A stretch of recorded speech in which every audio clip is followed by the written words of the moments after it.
Well, hi everybody. How you doing? Jill Allen here. I thought I would bring us another little episode in my mini series, and today I thought we would talk about working from home. And this is a topic that we have all had to encounter in the last 3 to 4 weeks as we have slowly had to move out of our offices and into our home offices.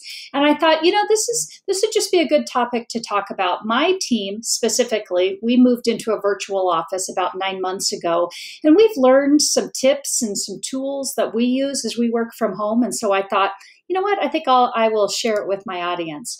So the first thing that I think is really important when you think about setting up your routine for working from home is to make sure that you do everything you would normally do with your day as if you were going to go to work. So, if you've got just a natural habit where you get up in the morning and maybe you do a little Bible study or you do some self-reflection, maybe some exercise, and then you go get ready for the day, I want you to do the exact same thing, because the most important thing about making a successful work at home process is being able to stick with a routine. And I think right now that's what we all need, is just a routine. So I want you to get up. I want you to do your devotions. I want you to do your exercise. I want you to have coffee time with the dogs. That's what I do.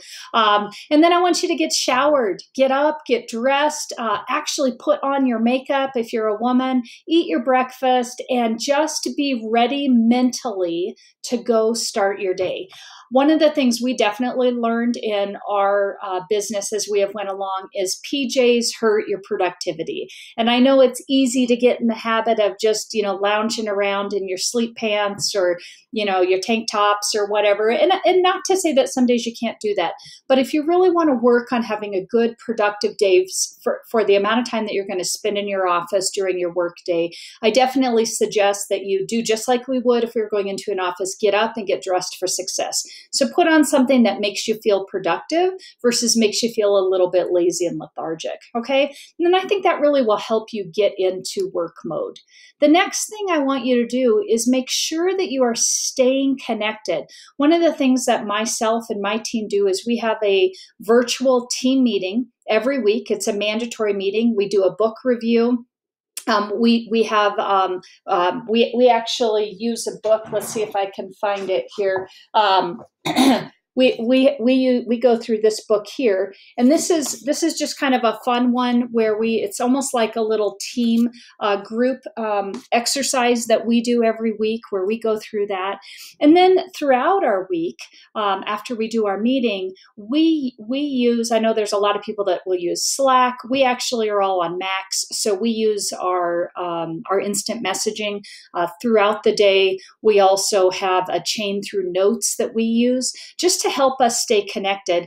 And then we also do something called rhythm meetings, where once a week, myself and my team and my team manager, Jessie, she will meet with my team and just do rhythm meetings, just check-ins to see where everybody is at, to see where they're at mentally, to see what they're listening to see what their struggles are, their picks, their pokes.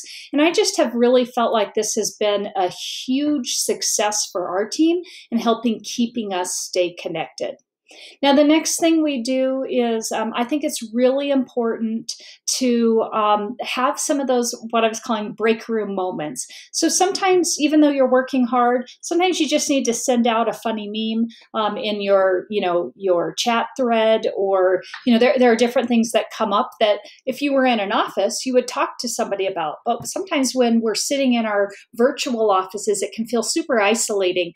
So I just highly suggest you set up a little group, and if something funny happens, shoot that out to your group. Let you guys experience those break room moments together, have a laugh, send some gifts back and forth, and just, still have that connection that you looked for when you were in an office.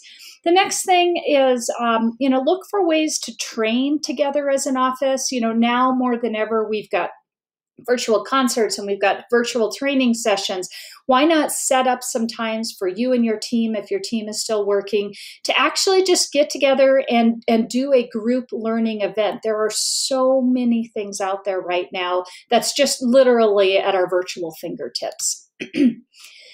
Another thing that I think is really important is when you are saying, okay, it looks like at least for the next month, we're in it for the long haul here with virtual offices, is set up a workspace that's conducive to actually working. I think it's really difficult to work from a couch or to work from, the kitchen table. So if you can, spend a little bit of time, carve out a little safe, secure, comfortable workspace within your house. In my house, we've got an upstairs that we've turned our upstairs into an office.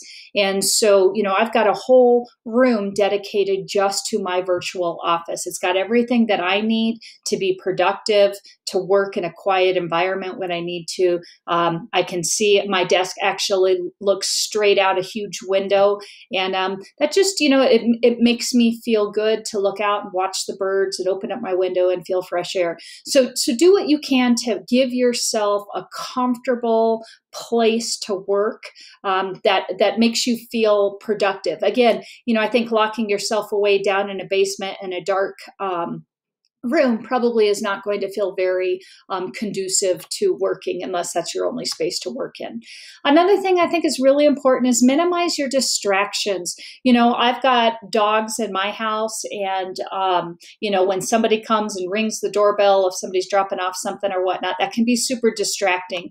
So when I am on meetings or when I'm doing things that I don't want to be distracted, I make sure to have my door closed. I wear my earbuds so that I can only hear who I'm talking to. And I just try and stay as focused as I can as I'm working out of my virtual office. Another thing that we have found to be invaluable with working from home is setting really good personal and business boundaries. And I think that when you first start working from home, it's very easy to have those personal and business lines blurred. And, within our office, I asked that my team not have their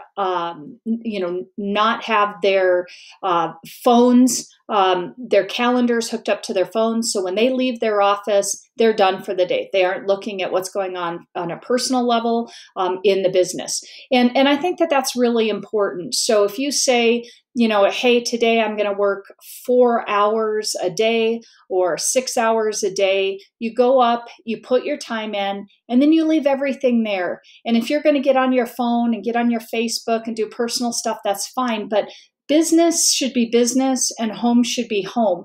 And I feel like if you can really set that up, it's going to really set you up for success, because it's very easy to let business become home life.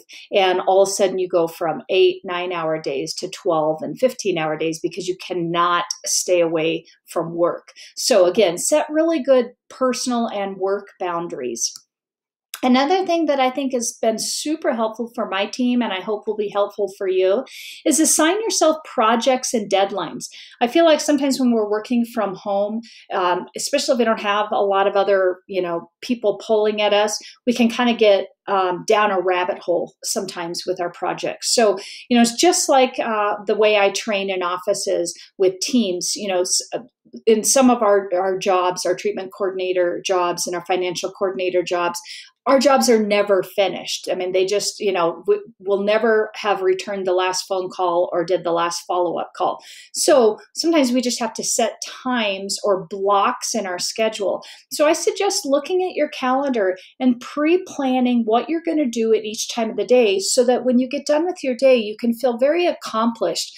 So maybe you say, from 7 to 8, I'm going to go in and I'm going to answer all of our office emails and do any returning of emails that I need to. And then from 9 to 10, I'm going to work on, this particular project. And at 10, I'm going to stop because I need to start another project. And again, this will help us from getting down that virtual rabbit hole where we just go and go and go, and you get done with your day and you're like, well, what exactly did I get done? And do I feel very accomplished? And I think that sometimes when we go into work, we have a start and a stop time, and we feel accomplished. We feel like, oh, I just saw 60 patients today. Oh, we just did, 10 new patient exams today. But when we're working from home, those lines can get a little blurred. So block your calendar, plan to work on projects, and just plan out your week and what you're going to do. And then the last thing I just really hope that you hear from me is it is important to take breaks. So just like it's easy to get down a rabbit hole with work projects, it's also easy to get just stuck sitting at a desk staring at a computer for 8 or 10 hours. And I'll tell you, I have been a victim of this where, I'll get up and start phone calls at 6 in the morning Mountain Time, and I'm ending at, 8 o'clock at night Mountain Time. And I go, oh my gosh, the only thing I got up to do was grab water, grab coffee, or go to the restroom. And that is just not healthy. That's not healthy for any of us. We wouldn't do that in our normal work environment. So again, just like we're blocking our time and our schedules, you should do the same thing. And what a better time while we're on some stay-at-home orders here, maybe at noon, you've never had the opportunity to go out and walk your dogs. Well, you know what? It's your virtual office. Go take your dogs on an hour and a half walk. Get your head right, put a podcast in, and then come back and finish up your day if that's the way you've set it up. But give yourself permission to take breaks, to free your mind up, and to just move forward with your day. And then the next thing that I think is important is, like I was saying with taking a break, is step away from your computer. Excuse me. Don't forget to eat and take those mental breaks to get away from your desk. And as much as possible, I would highly suggest that you stay off of social media, excuse me, unless you are on one of your timed mental breaks. So that is what I have for you today. Today's a short one, but I just want you to know that myself, Jill Allen at Jill Allen and Associates, we're here to help. We're still out here training teams. And if you want to watch this video or any other video, please reach out to us. Have a great day.